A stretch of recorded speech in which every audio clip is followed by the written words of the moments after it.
और लंबे अरसे बाद लगभग 8 साल के बाद जेएसएससी सीजीएल की परीक्षा हुई है, लेकिन जेएसएससी सीजीएल की परीक्षा के दौरान नेट बंद किया गया। इसे लेकर कई सवाल उठाए गए, आम जनता ने भी सवाल उठाए और अब सरकार के सामने हाईकोर्ट ने भी सवाल उठा दिया है कि किस नियम के तहत नेट बंद किया गया और आप हमें जवाब दीजिए, क्या आने वाली परीक्षाओं के दौरान भी नेट बंद किया जाएगा। और वहीं कई छात्र नेता ये आरोप लगा रहे हैं कि सरकार ने अपनी नाकामी छुपाने के लिए नेट बंद किया था। हमारे साथ हमारे संवाददाता नीरज हैं। नीरज, देखिए आज जेएसएससी सीजीएल की परीक्षा हुई,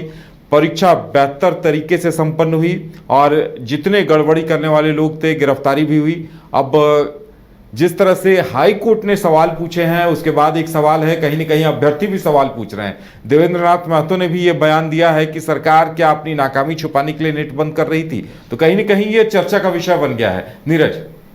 बिल्कुल, देखिए सरकार की ओर से ये रात में ही कहा गया था कि एहतियातन तरीके से जो है नेट बंद कर दिया जाएगा और टाइमिंग भी बाकायदा बताया गया था, क्योंकि सरकार इस बार चाहती थी कि किसी प्रकार की गलती ना हो, क्योंकि 8 साल के बाद ये परीक्षा आयोजित की जा रही है। हालांकि इससे पहले जनवरी के महीने में भी परीक्षा आयोजित की गई थी, लेकिन क्योंकि पेपर लीक हो गया था इस वजह से री एग्ज़ाम लिया जा रहा है और ऐसे में सरकार किसी प्रकार की चूक नहीं करना चाह रही थी। इसीलिए सरकार को एक तरह से कह सकते हैं मुश्किल निर्णय लेने के लिए बाध्य होना पड़ा सरकार को। सरकार ने लिहाजा इंटरनेट सेवा बंद करने का निर्णय लिया 2 दिन के लिए कह सकते हैं। और देखिए, और इसको लेकर झारखंड हाईकोर्ट में भी एक जनहित याचिका जो स्टेट बार काउंसिल के अध्यक्ष राजेंद्र कृष्णा उन्होंने भी दाखिल किया था और उन्होंने दाखिल करते हुए इस बात को हाईकोर्ट में उठाया। हाईकोर्ट ने सवाल भी पूछा कि इंटरनेट बंद करना कितना ज़रूरी था, क्योंकि इससे बहुत सारे लोगों को परेशानी हुई, जनजीवन जो है थोड़ा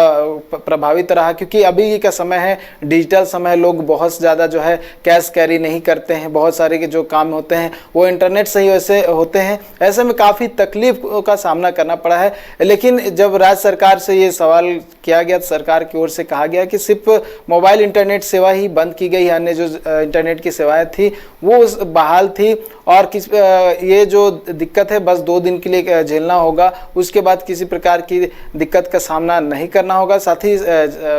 राज्य सरकार से झारखंड हाईकोर्ट ने यह भी पूछा है कि क्या इस तरह की कोई पॉलिसी है या पॉलिसी बनाया जाएगा, अगर नहीं है तो हाईकोर्ट तय करा जाएगा और हाईकोर्ट पॉलिसी बनाएगा कि किस तरह से इंटरनेट सेवा जो है राज्य में बंद किया जाए। और पूछा गया क्या जो अन्य एग्ज़ाम है उसमें भी इस तरह की जो है इंटरनेट सेवा बंद की जाएगी। इसको लेकर जवाब दाखिल करने का 4 सप्ताह का समय दिया है राज्य सरकार को। और वहीं बात करें दूसरे अगर पहलुओं की, जिसमें अभी एक मामला आया है जिसमें धनबाद का मामला झरिया थाना का और 2 लोगों की गिरफ्तारी हुई है और कहा जा रहा है कि एक बोकारो का रहने वाला है और दूसरा जहानाबाद, बिहार के जहानाबाद का रहने वाला है। और जब पुलिस ने छापेमारी की है तो इनके पास से जो चीज़ें बरामद हुई हैं उसमें से जो अभ्यर्थी हैं जो कि परीक्षा देने वाले उनके नाम बरामद किए गए हैं, रोल नंबर है, उसके साथ एग्जाम सेंटर है और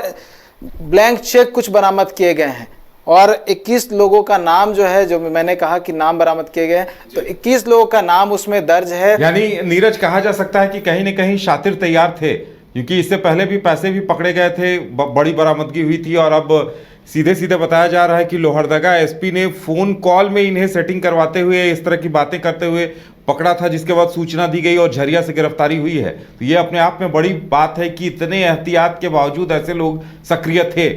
बिल्कुल, सरकार की ओर से इसी को लेकर पहल की गई थी कि इस तरह की घटना सामने ना आए, क्योंकि जो सिंडिकेट होता है, जो इस तरह के गिरोह होते हैं वो इसके लिए ही एक्टिव रहते हैं और अभ्यर्थियों को ठगते हैं, अभ्यर्थियों से पैसा लेते हैं और उस पैसे का गलत इस्तेमाल करते हैं। और क्योंकि जब इसी तरह के मामले में पेपर लीक भी होता है और जो अन्य अभ्यर्थी हैं उनका लाइफ भी बर्बाद हो जाता है और सरकार की मेहनत भी बर्बाद होती है। इसी को लेकर जो है तमाम तैयारियाँ की गई थी। हालांकि ये 2 लोग अभी गिरफ्त में आए हैं और हो सकता है कि पूछताछ के बाद पूरा जो सिंडिकेट कैसे चल रहा था ये भी खुलासा हो सकता है। और देखिए, ये एक पहलू हो गया सरकार की ओर से और सरकार ने किस तरह से जो पूरे तमाम जो कदम लिए थे वो। एक अन्य पहलू जो है राजनीतिक रूप से देखा जाए या फिर जो छात्र के एंगल से देखा जाए, छात्रों का कहना यही है कि किस तरह से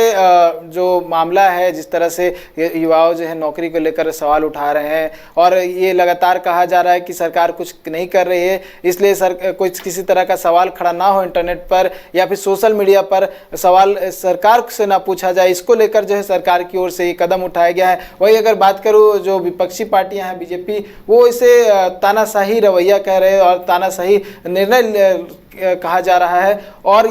कह सकते हैं कल और आज जो है इस तरह की नीरज अभी एक सूचना आ रही है, मेरे फोन पर भी एसएमएस आया है, मैं पढ़कर सुनाता हूं। झारखंड सरकार के निर्देशानुसार पूरे राज्य में रविवार 22 सितंबर को सुबह 4 बजे से शाम 3:30 बजे तक इंटरनेट की सभी सेवाएं बंद रहेंगी। इस समय आप इंटरनेट संबंधी किसी भी सेवा का उपयोग नहीं कर सकते हैं। यानी 8:30 से 1:30 बजे तक जो इंटरनेट की सेवा बंद थी उसकी अवधि बढ़ा दी गई है रविवार को सुबह 4 बजे से 3:30 बजे तक, यानी लगभग 11 साढ़े 11 घंटे नेट बंद रहेंगे।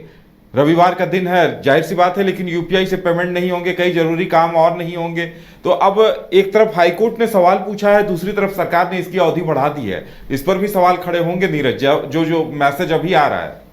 अब बिल्कुल देखिए, ये पहले से सूचना थी, हालांकि ये आधिकारिक पुष्टि नहीं हुई थी कि क्या 4 बजे से बंद होगा सुबह से, लेकिन अब क्योंकि आपने कहा कि मैसेज आ गया है और ये टेलीकॉम कंपनी के माध्यम से संभवतः ये मैसेज आया होगा और क्योंकि सरकार की ओर से निर्देश भी जाता है और सुबह सुबह मुझे भी इस तरह के मैसेज आए थे आज के विषय में, लेकिन कल के विषय में मैसेज आ गया तो संभवतः क्योंकि मैंने कहा कि वैसे पहले जो है मुझे जानकारी थी इस बात की कि सुबह 4 बजे से लेकर जो है इंटरनेट सेवा बंद रहेगी, क्योंकि आपने इससे पहले देखा गिरफ्तारी की जो सूचना मिली है धनबाद थाना के अंतर्गत, जो है धनबाद एरिया के अंतर्गत, तो इस तरह का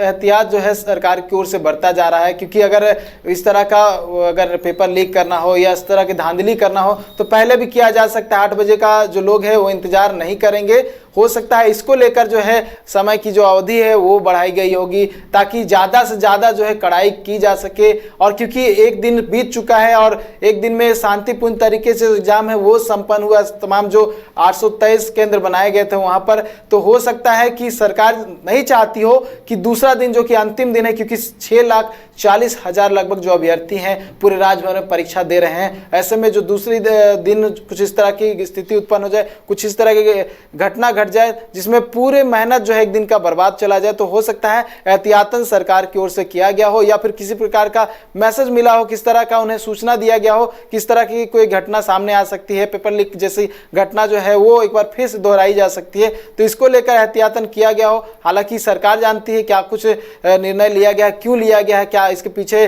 बिहाइंड द रीजन क्या है, वो देखने वाली बात होगी। उदय कह सकते हैं काफी महत्वपूर्ण निर्णय लिया गया है। हालांकि दिक्कतें तो लोगों को सामना करना पड़ रहा है, लेकिन अब देखने वाली बात ये होगी कि इस पर रिएक्शन क्या आता है, आम लोगों का क्या कुछ कहना होता है और जब सरकार जवाब देगी तब क्या जवाब देगी, ये भी देखने वाली बात होगी। नीरज, हमारे साथ जुड़ने के लिए और तमाम जानकारी देने के लिए आपका बहुत बहुत धन्यवाद।